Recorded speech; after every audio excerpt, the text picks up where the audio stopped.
Hello students, आइए आज हम करते हैं what is meant by artificial hybridisation. It is a latest method to improve the crop yield. फसलों के उत्पादन में उसका और ज़्यादा पैदावार बढ़ाने के लिए न्यू मेथड डेवलप होता है जिसे हम आर्टिफिशियल हाइब्रिडाइजेशन कहते हैं। In this method, it is essential to ensure that a right kind of pollen grains are used and the stigma is protected from unwanted pollen grains. इसमें इस चीज़ का देखा जाता है कि सही किस्म के पोलन ग्रेन्स का चुनाव किया जाए, उनको चुना जाए और स्टिग्मा को अनवांटेड पोलन ग्रेन से बचाया जाए। इसके लिए क्या तरीका हम अपनाते हैं? पहला मेथड है इमैस्कुलेशन। इमैस्कुलेशन में एंथर को बड से हटा दिया जाता है।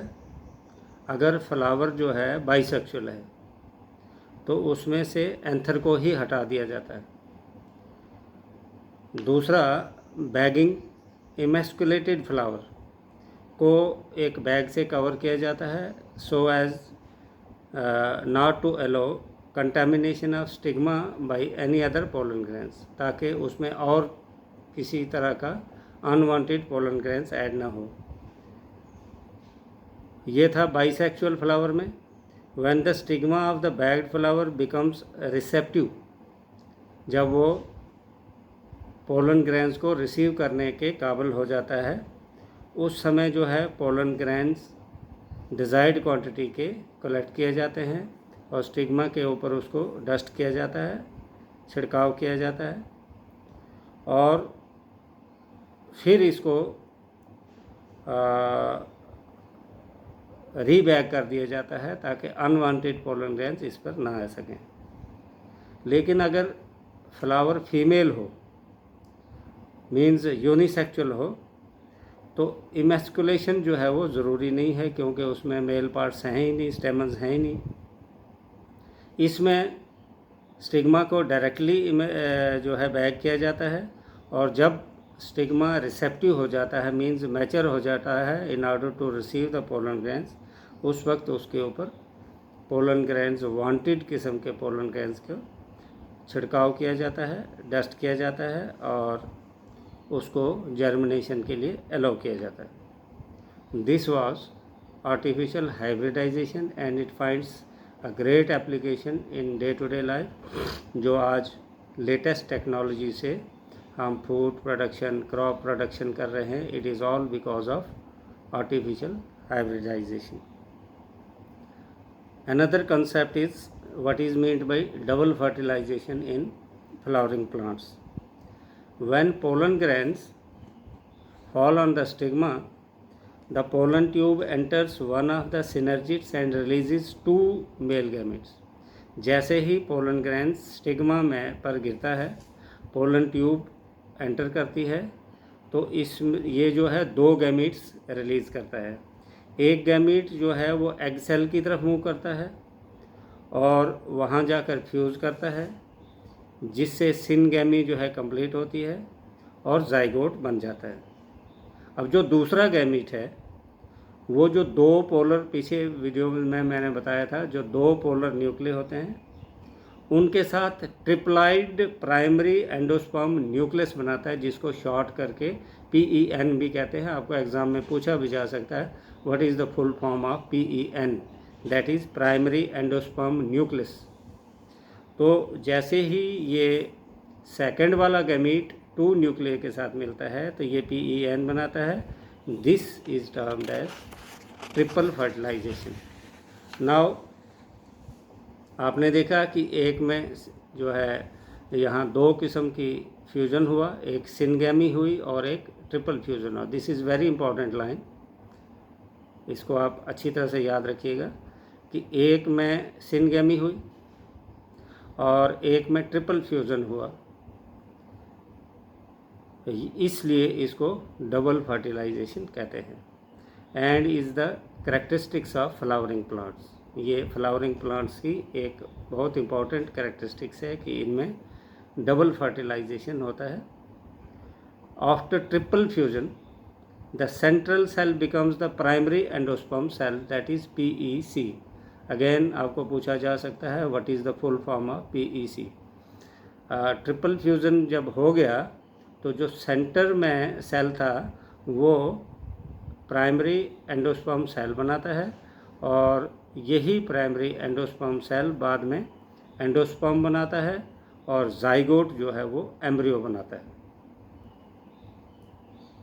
Now what happens after fertilisation, that is post fertilisation events. It includes development of endosperms and embryo, and maturation of ovules into seeds and ovaries into fruits. इसमें क्या आता है, एक तो एंडोस्पर्म बनता है, एक एम्ब्रियो बनता है, और बाद में ओव्यूल जो है वो सीड्स बनाते हैं, और ओरी जो है वो फ्रूट बनाता है। How the formation of endosperm takes place, endosperm develops before the embryo because the cells of the endosperm provide nutrition to the developing embryo.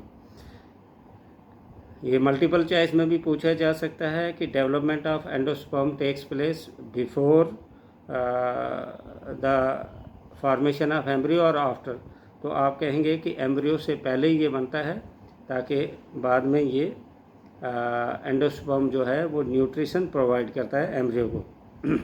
Primary endosperm nucleus repeatedly divides to give rise to free nuclei. This stage of development is called as free nuclear endosperm. अब primary endosperm nucleus जो है continuously divide करते जाता है और free nuclear बनाता है, और इस स्टेज को न्यूक्लियर एंडोस्पर्म कहते हैं। इसके बाद सेल वॉल की फॉर्मेशन बनती है, resulting in the cellular endosperm. Endosperm may be either fully consumed by the growing embryo, for example in pea and beans, or retained in the mature seed, coconut and castor. या तो ये endosperm जो है पूरी तरह से embryo consume कर देता है, जैसा कि मटर में या जितने भी राजमाश हैं, बीन जिसे कहेंगे, या थोड़ा बहुत बच जाता है जैसे कोकोनट और कैस्टर में। Development of embryo, embryo develops at the micropylar end of the embryo sac where the zygote is situated. Embryo कहाँ पर बनता है, माइक्रोपोलर एंड की तरफ, जहाँ पर एम्ब्रियो सैक होता है, जहाँ पर जाइगोट भी सिचुएटेड होता है। जाइगोट जो है पहले प्रो एम्ब्रियो बनाता है, उसके बाद globular, then heart shaped mature embryo बनाता है। A typical dicot embryo consist of an embryonal axis and 2 cotyledons. Dicot embryo की अगर हम स्ट्रक्चर की बात करेंगे, इंटरनल स्ट्रक्चर, तो उसमें एम्ब्रियोनल एक्सिस होता है और 2 कॉटिलिडन्स होते हैं। The portion of the embryonal axis above the level of cotyledon is called as epicotyl. इसी में प्लम्यूल होता है, और प्लम्यूल के ऊपर ही जो है कोलियोपोटाइल होता है। The portion below the axis is called as hypocotyl. Upper जो है इपिकोटाइल हो गया और नीचे वाला जो है हाइपोकोटाइल हो गया, और इसमें ही रेडिकल होता है जो बाद में रूट को डेवलप करता है, और प्लम्यूल जो है वो शूट को डेवलप करता है। आप डायग्रामेटिकली भी देख सकते हैं, ये हमारे पास जो है एम्ब्रियो की डायग्राम आपके सामने है। In monocots embryo there is only 1 cotyledon. In grasses it is known as scutellum and is situated at one side of the embryonal axis. At lower end, the embryonal axis has the radicle and the root cap enclosed in coleorhiza. Already मैं बता चुका हूँ आपको। और जो plumule है वो cover होता है रूट कैप से, शूट कैप से, जिसको हम कोलियोपोटाइल कहते हैं। Epicotyl lies above the level of scutellum and has the shoot apex and leaf primordia enclosed in hollow structure called coleoptiles. This is the diagram of monocot embryo. Now, how the development of seed takes place? It is the last stage of sexual reproduction in angiosperm. Seeds are fertilized ovules that are developed inside a fruit. A seed consists of seed coat, cotyledons, embryonical axis. Seed may be albuminous. जिनमें endosperm होता है तो उनको albuminous seeds कहते हैं. For example wheat है, मेज़ है. और नॉन एल्ब्यूमिनस जिसमें जिसमें एंडोस्पर्म नहीं होता है. Since it is consumed by growing embryo as in pea and beans, some seeds such as black pepper, wheat have remnants of nucellus known as perisperm. The integuments of ovules hardens to form the seed coat. ये integuments जो ovule के हैं ये बाद में सख्त हो जाते हैं, सीड कोट बनाते हैं. And the micropyle facilitates the entry of oxygen and water into the seeds. Micropyle जो है वहाँ से ऑक्सीजन और वाटर एंटर करता रहता है. As it loses moisture the seed में एंटर डॉर्मेंसी. जैसे इसका मॉइस्चर कम हो जाता है ये सीड डॉर्मेंट हो जाता है और जैसे फेवरेबल कंडीशंस आती है तो ये जर्मिनेट करना शुरू कर देता है. Thank you very much.